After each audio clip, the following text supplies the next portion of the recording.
Hiya, welcome to Bad Influence. In an animated programme this week, I'll be saying yabba dabba doo to a new cartoon package. And I'll be... Look, I'm sorry, this lighting's atrocious. I'm just not doing this link. Sorry about that, she's been like that all day. Look out, supermodels, Violet Berlin is on the loose. Our main review this week, Aladdin on the Mega Drive. Watch out, lizard, I'm coming to get you. What do you get for Christmas for someone who's got everything? Well, if you've got a spare £300, you could get them one of these. It's called a thunder seat, and you can plug it into any console or computer, and it makes you feel like you're driving a tank or flying a plane. I'm using it with a brand new fighter flight simulator called TFX. So what does it feel like? If you drop the landing gear, for instance, you can sort of feel a low rumble underneath you. Or, launch a missile. Oh, there it goes. You can sort of feel it exploding away from you. Oh, it's my favourite, flyby. Watch this flyby. Just like Top Gun. And finally, turn on the afterburners. You can really feel them kick in. Excellent. So how does it work? Well, I just set it to auto land. That's a good idea. It uses the low frequency or bass sounds from the music you hear when you play the game and feeds them through to this huge speaker in the base of the seat. Now, the seat itself is hollow and specially shaped to amplify the vibrations and feed them up through your body. So you're not only hearing the sounds, you're feeling them as well. It's really realistic, and it's actually used in real flight simulators. And of course, when you're coming to land smoothly, you can always plug it into your video recorder instead and watch a movie like, say, Top Gun. I've got a thunder seat at home, but enough of me and my eating habits. Our main review this week is Aladdin on the Mega Drive. Now, the story may well be over 1,000 years old, but there's plenty of life left in this fairy tale. You play the handsome hero as he journeys through the mythical kingdom of Akbar in search of the magic lamp. Look out for some stunning graphics. The original animation was done by Disney artists. To guide us through, here's Sahel. This is the best looking game I've ever seen on the Mega Drive. The graphics are just like you're watching a cartoon. There's nothing special about the gameplay though. Here I am in level 4, which is the Sultan's dungeon. Before he gets to the end of the level, Aladdin has to escape by avoiding these balls on chains. I'm getting a bit bored of the game by this time, as all the levels are much the same. All he does is leap up walls. Here's a skeleton, which is a new enemy. This enemy is recurring. He appears in all the levels so far. This is the Cave of Wonders. It's one of the later levels, and the gameplay's begun to get a bit more interesting. There's a lot of different backgrounds in this game, and this is one of the better ones. On this level, Aladdin has to kill the statues, but it's a bit tricky, as you can see. This game's got gorgeous graphics and really good music. It's just a shame there's nothing special about the gameplay. I give this game full marks for the graphics, but it definitely loses points for the gameplay. Beautiful, but dull. Don't be fooled by the graphics. This game looks fantastic, but the gameplay lets it down. And so the final scores for Aladdin. The girls gave it a lamptastic 4 out of 5, mate. And the boys gave it an ingenious 4 out of 5. Hello, Furtlers. After the astonishing success of my time travel experiment last week, I've decided to allow you, my fans, to join in this week's experiment. It's a mind over matter experiment. Together, we are going to attempt to levitate this object. Now, concentrate. Right, now keep concentrating while I do the first cheat. It's for Shinobi 2 on the Game Gear. Oh, careful, keep concentrating. Right, now, it's for Shinobi 2 on the Game Gear. When you start the game, on the password screen, type in F5958. And you'll start the game with all 5 rescued ninjas and 2 crystals. Oh, no, keep concentrating. Oh, fill me. He's odd, isn't he? Have a look at this. An animating Sonic the Hedgehog. Drawing that by hand must have taken ages, so it's no surprise then that these days animation has gone computerized. But previous animation packages have been designed for use by professionals. This one, though, the Hanna-Barbera movie studio, is designed for use by idiots, which is why I'm demonstrating it. I thought we'd start with something along a fishy theme, so I'll get me a little fish and I'll reproduce him. And down in the bottom corner here are the number of frames that I'm using. So I've got frame 1, that's where I want the fish for frame 2. And we move it on a bit, and I'll put the fish down here for frame 3. Now, the grey images that you're seeing is a technique called onion skinning, and what that does, it allows you to position your fish in relation to the previous ones. Now frame 7, and we'll have him just down here by the octopus. I also, when he's here, I want his eye to open up and his mouth to go into shocked when he sees the octopus. So first of all, I'll wipe out the mouth here. I've blown it up as well because it's much easier to work in a magnified image than it is on the tiny one on the screen. Put the black in, and if I draw his eye in all surprised and shocked like that with an eyeball in the middle and give him a surprised mouth. Now we want to colour him in. Let's make him yellow. And like on most paint packages, there's a fill-in window there, and so I can just click on him and fill it in and move forward and fill it in. Now why, you're saying to yourself, didn't he make the fish yellow at first and then he wouldn't have to go through frame by frame filling them all in? Well, the reason for that is quite simple. If I'd been doing proper animation, it wouldn't be exactly the same fish every time. They'd be a little bit different each time, and so, ladies and gentlemen, I give you Andy Crane's fantastic fishy animation. The great thing about this package is that it comes with pre-programmed stuff of your favourite Hanna-Barbera characters. Now, here's a sneak preview of the Jetsons having a space bomb. For my next animation masterpiece, ladies and gentlemen, I have enlisted the help of my video camcorder, tripod, and a smashing little cardboard cutout of Barney Rubble. And we're going to demonstrate an animation technique called stop frame. Now, what happens here is the camera takes a picture of little Barney down there and feeds it into the computer, and then I can grab stills or frames of Barney in a digitised form.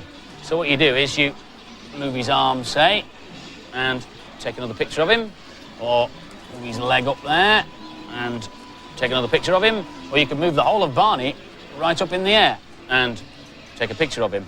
When you finish the sequence you want, here you tidy up the edges a bit and you can colour it in and then put it against a nice backdrop. Now that obviously takes quite a long time, but we did one early this morning, and this is Barney Rubble against the same backdrop as the Jetsons. Now, this week's news and previews.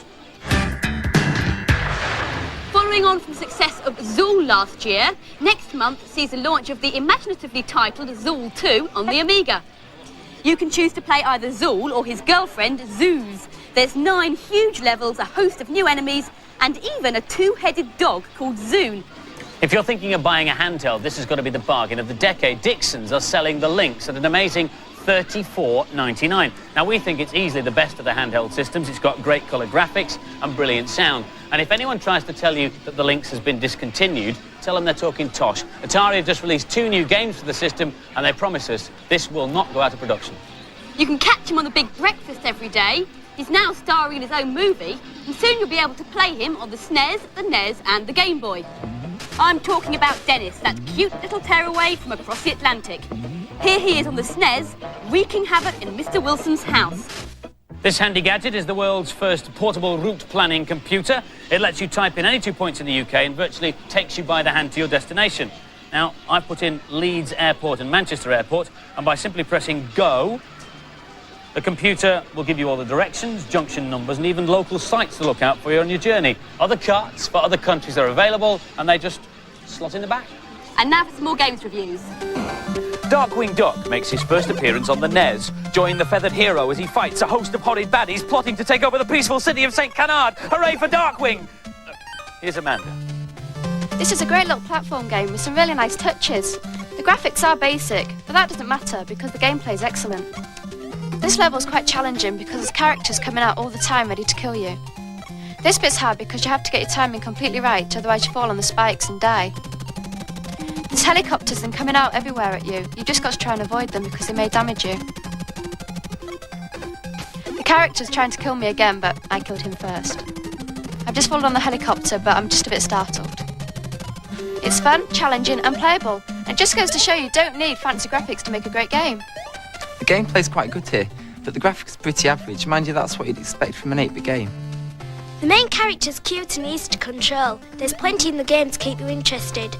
And the scores for Darkwing Duck. The girls gave it an excellent 4 out of 5, but the boys didn't think it was that good and gave it an average 3 out of 5. Next, a brand new character for the Amiga, the Disposable Hero. The name doesn't inspire you with confidence, but here goes. It's the 29th century and your mission is to rid the universe of an alien task force. Good luck, here's Robert. If you're a fan of fast shoot-'em-ups, you'll probably enjoy this game. But be warned, it's very hard. This is one of the bosses on level 2. Surprisingly, he is not the final guardian. It will take a while to destroy.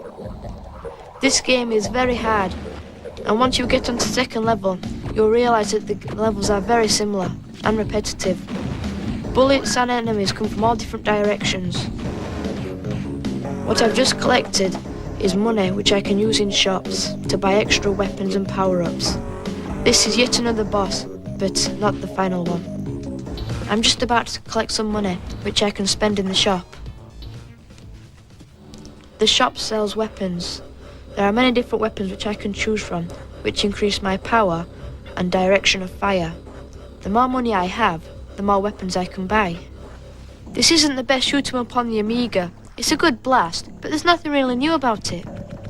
It's too hard, for very experienced players only. I really like this game. It's quite hard, but I think you'll keep coming back to it. And the scores for Disposable Hero, both the girls and the boys thought it was average. They both gave it a throwaway 3 out of 5.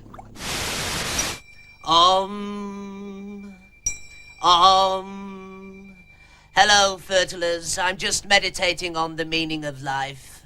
I've decided to communicate this next cheat telepathetically, so only those of you completely in tune with the universe will be able to receive it. The rest of you will hear only the sound of one hand clapping.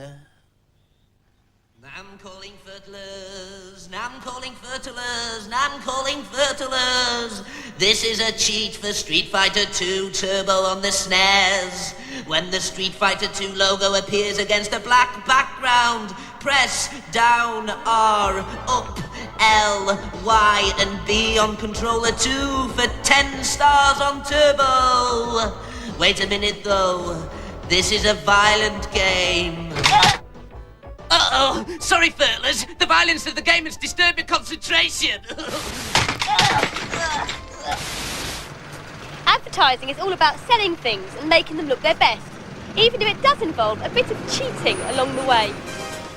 The Supermodel series of ads for the launch of the Vauxhall Corsa was one of the most expensive campaigns ever. Linda Evangelista and other top models like Christy Turlington were the stars of the billboards. But they've offered me a chance to be a supermodel too. Watch out, Christy. Of course, I don't really need makeup, but I don't want all the other supermodels to feel inadequate. Really, when you are, Carol Lee.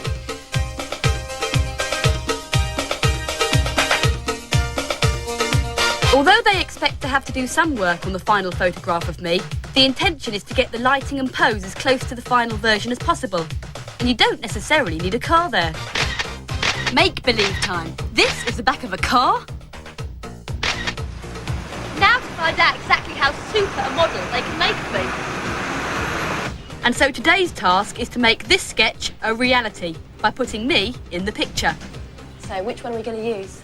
Well, it's up to you, really. As the model, you can have final choice. I like that one, but I prefer my eyes in that one. Well, we can change that. We can take the eyes from one picture, because it's in the same position, and put it on the other one above. That's not a problem. Right. But I have my hands in that one, my eyes in that one. Right. My hair in that one. Yes, well, it's not unusual. Actually, I quite like that one. It's a nice shot. Before the photo can be worked on by the computer, it has to be scanned in electronically. On the screen, each picture is made up of tiny dots called pixels. The more pixels, the better the picture. For quality work like this, there needs to be 700 times more detail than there is in a TV picture.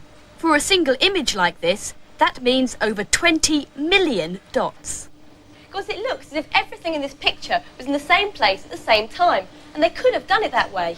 But by photographing each element separately, it means they have much more control over the final look. A top model photographer was chosen to light Christy and make her look and feel her best. The car is only used to put her in the correct pose and will later be replaced. The same car, minus Christy, is then relit by a specialist car photographer. See how he's brought out stylish reflections and detail to the car. The third element is the concrete mixer, another cheat. It's a life-size model made of wood and polystyrene. The concrete in the car is a mixture of real concrete and photographic artwork. And now for the easy bit, they've just got to put it all together. On this picture of the model, the photographer has provided the model with foam pads just to save her knees. But we can retouch those out. What I'm going to do is just draw a mask around the line of the leg.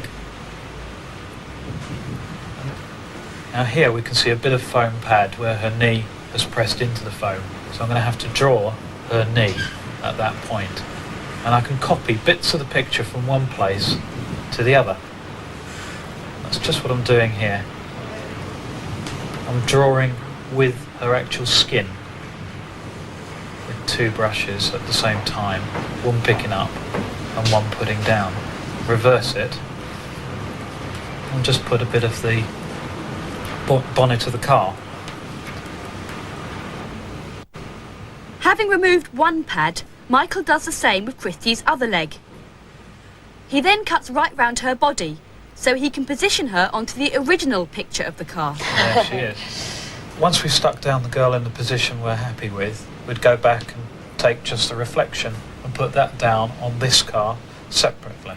Michael uses an electronic airbrush to restore the original picture underneath, so it looks like it's on the new bonnet. The harder he presses, the more is restored from the best car shot. So I can make that reflection begin to look like it's on the new bonnet.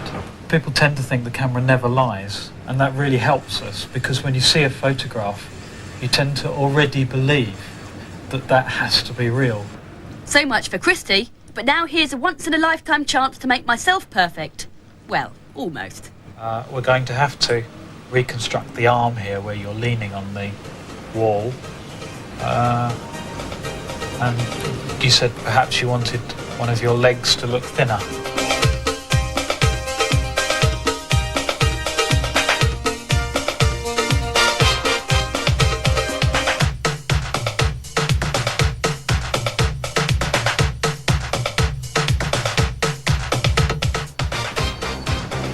Well, I don't think I'll ever really make it to the billboards, but it was fun while it lasted. Well, I thought you looked smashing before they flirted with you. Thank you. If you want to read the data blast, set your video recorder now. Last week's competition was to win the first ever 64-bit console, the Jaguar, and the first ever 64-bit banner for a t-shirt. The question was, what is the name of the fastest land animal? The answer was cheetah, and the lucky winner is Gary Agnew from Newry in County Down. Well done. Well done, mates. This week's competition prize is a Mega Drive with Aladdin, and the competition question is very simple. In the story, how many wishes did the genie give to Aladdin? Phone your answer in on 0891 700 100. Calls will cost you no more than 25p, but do get permission from whoever pays the bill before you dial. Lines will stay open till midnight on Monday. Greetings, scrotty brethren. I've moved to a higher plane of existence. I can now float anywhere at will simply through the power of my mind. This is the last cheat ever, for my body is a temple, and tomorrow I go to Tibet to devote my life to truth, peace and beauty. It's for Chaos Engine on the Amiga. On the 2-player game on the password screen, simply type in YSFJR8XGLV27 and you'll be warped to World 4, accompanied by a heavily armed crew. And you can kill, and you can maim, and you can shoot. Uh-oh, this is a violent game.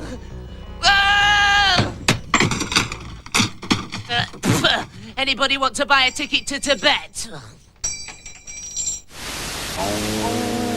Ever omnipotent, the Omrude. Peace and love till next week, Fertlers. Yes, goodbye. I'm going back to my place with all the lentils.